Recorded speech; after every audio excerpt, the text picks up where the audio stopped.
this month. I'm so sorry, Sparkle Bottom. Give it up real hard, Matt Livett.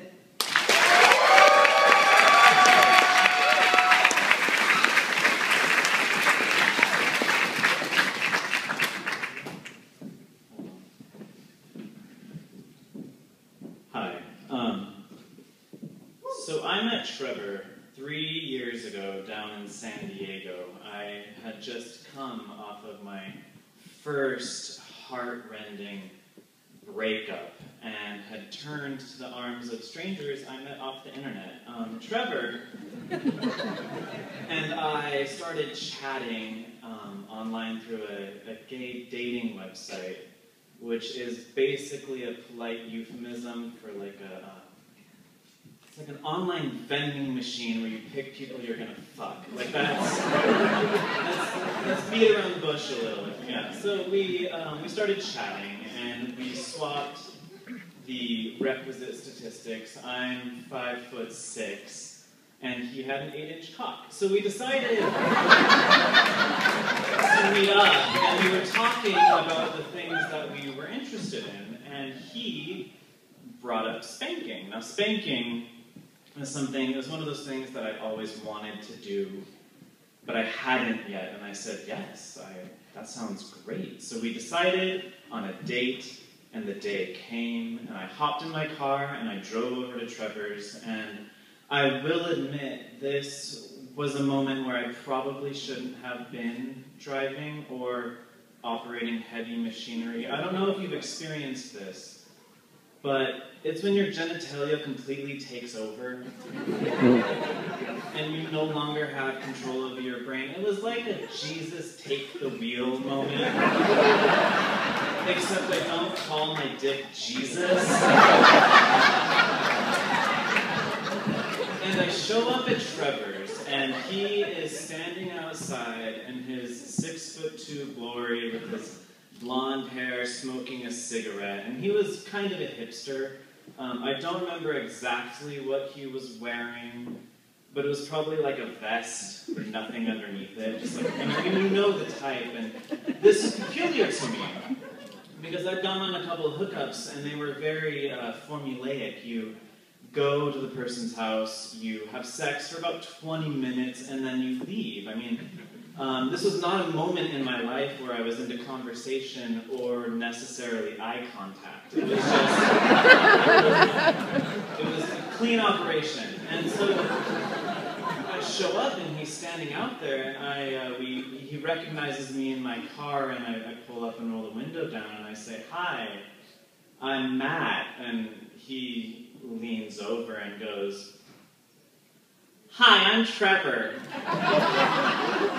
Now, I don't have any discrimination against people with high-pitched voices, but when I am trying to enter a more aroused state, it was difficult. So we talk, and he mentions that unfortunately his roommate is still home, so we can't do it in his apartment. And if there's something you need to know about spanking that I didn't at the time, is that it's very loud. It's not something that you can just put a towel by the door and hope that no one hears. I mean, you can't hide it. So, fortunately, Trevor has a plan. And I park my car, and we get into his car, and he drives me to a dark suburban street with no lights overlooking downtown San Diego, and he puts the car into park.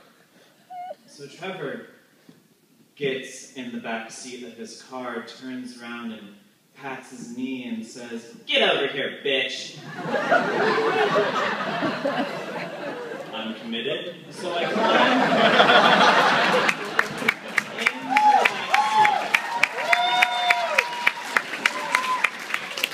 and lay across his lap.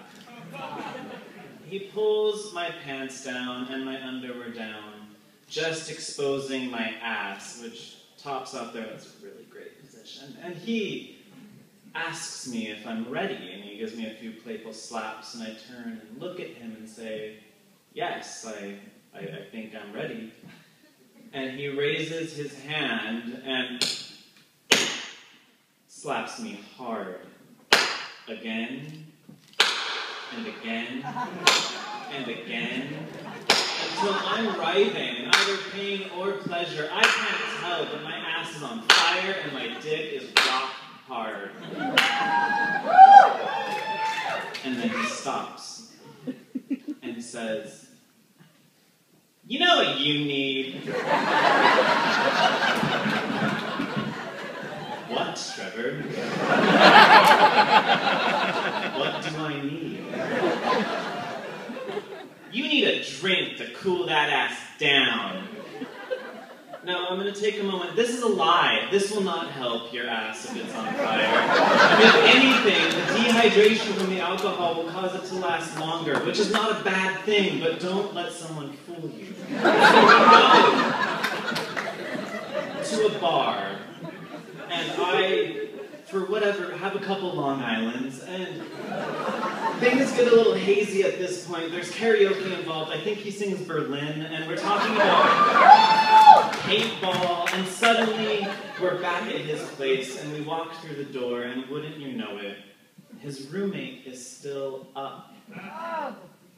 His apartment only has a sofa and a TV and a dingy carpet. I wouldn't have been surprised if there was like a sleeping bag on the floor just for people who wanted to crash. And his roommate is sitting there, chain smoking and drinking Coronas.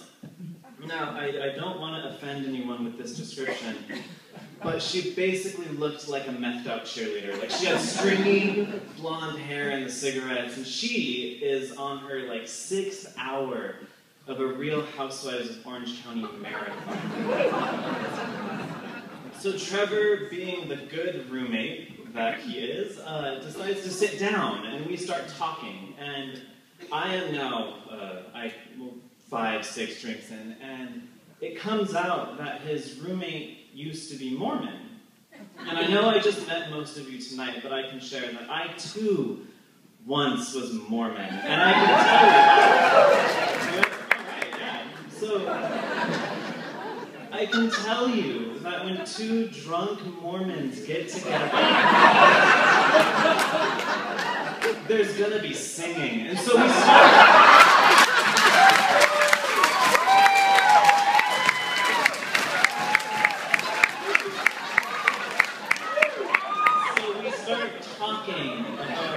Favorite church songs, specifically primary songs, and for you non-Mormons out there, those are the songs that children sing while their parents are learning about God. So we have our favorites, and I tell her mine, and I apologize, but I am actually going to sing it. Because I really feel like it's really informative of who I am as a person in this story. The title of the song is, "I'm So Glad When Daddy Comes Home." And it goes, "I'm so glad when Daddy comes home, glad as I can be. I'll clap my hands and shout for joy and climb upon his knee." And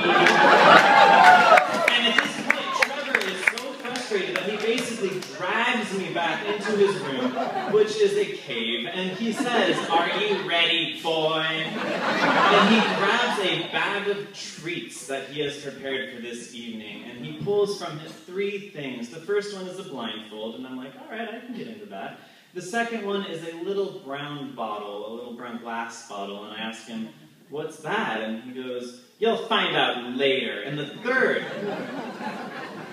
is a dog leash. And I look at it and I say, "What's that for?" And he says, "I like to leash my boys." "No, I just met you. Like, I don't know you. You're not putting anything around my neck." And he says, okay, that's fine. And he puts it down. And then he tries to fuck me. Now, what I have to tell you is that I'm a very small person. I don't know if you noticed. And that means I'm pretty tight. And he had an 8-inch dick, and we used a little lube, but it was basically like camel through the eye of the needle. That was basically what we were working with.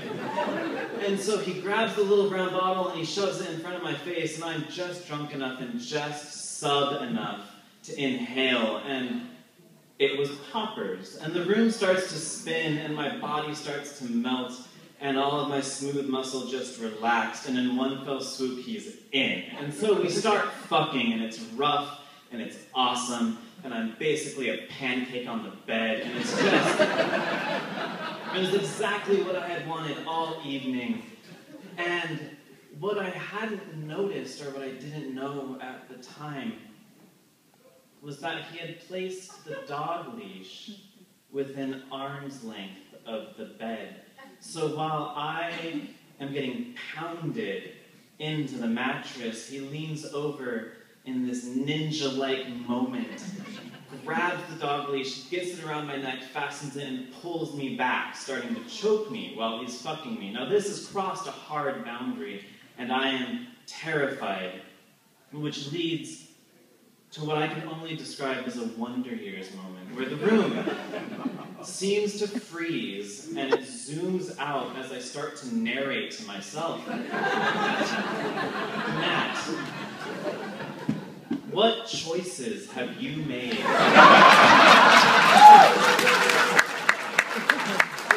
Where you are leashed in a stranger's bed, you may end up in his bathtub missing a kidney surrounded by ice. You don't know.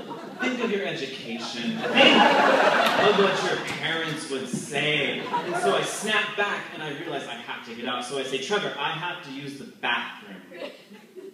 And he pauses. And then he goes, number 1 or number 2? Don't worry, Trevor, it's only number 1. I'll be right back. He unleashes me, I go to the bathroom, and I collect myself. It is there, after washing my face, I realize 3 things. Number 1, I am too drunk to drive myself home. Number 2, I'm too ashamed to call any of my friends. And number 3, my only option is to get Trevor to come, fall asleep and sober up, and then get the hell out of there. So I gather myself, I walk back into Trevor's room, and I fuck the shit out of him. And he comes, and we fall asleep. What I also didn't realize is that I had angered Trevor when I stopped the play. So after we fell asleep, I woke up 4 hours later to him standing over me, beating off, going, "Take my load, bitch! Take my load!" If there is one thing you need to know about me, I do not wake up well. I am not what you would call a morning person. So to open my eyes from this drunken slumber to see his saggy balls and shaft over my face just jacking it, I was not amused, and so he was able to come despite my total old man face just looking at me, wondering why this was still happening. And when he blew his load over my face, I wiped it off, got the fuck out of there, and never saw that jackass again.